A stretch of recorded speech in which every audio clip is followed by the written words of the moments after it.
Hello everyone, I'm Shreyam, a CMI alumnus, and in this video we are going to look at this problem which came in ISI BSTAR 2011.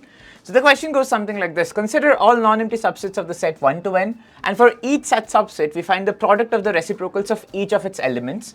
Denote the sum of all these products as Sn. For example, if you look at the set 1 to 3, what are the possible subsets? You have the 3 singletons, then you have subsets taken 2 at a time, and then you have the entire set itself. So if you consider the product of the elements of all those subsets, your sum should look something like this. So the first part of this question, so what you actually have to prove is that Sn is 1 by n plus 1 by n times Sn minus 1. Hence or otherwise, you have to prove that Sn is actually equal to n. So this is a very simple question. So what we are going to do is, so first of all, observe that when you go from 1 to n to 1 to n plus 1, technically every subset of this first set is also a subset of the second set, right? Okay.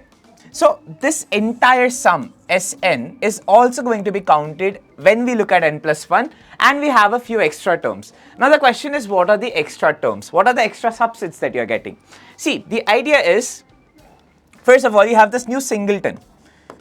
This is a new subset that you did not have previously, right? Now, along with any subsets of the previous sets, if I call these sets Sn and Sn plus 1, for any subset x of Sn, we can just look at x union this new element n plus 1, and this is going to be a subset of the new set, right?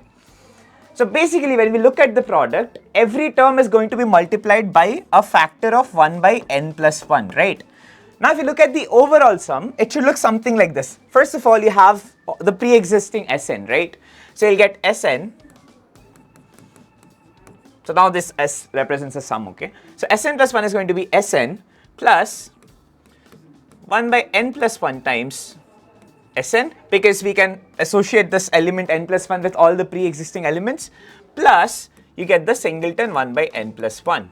So that gives you Sn times 1 plus 1 by n plus 1 plus 1 by n plus 1. Hence, by induction, we can claim that this first part is true. Now the next part is, hence or otherwise, we need to show that Sn is actually equal to n. Again, we are going to use induction for this part. So we got this recursion between Sn.